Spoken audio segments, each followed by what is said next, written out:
They say a picture is worth 1,000 words.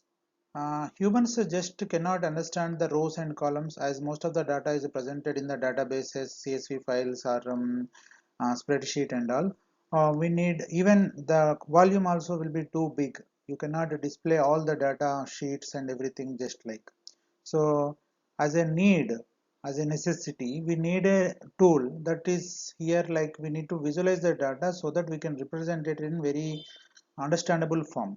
Humans can understand these visualizations in very better way and can understand the insights and can come to a better conclusion and take the corresponding actions accordingly.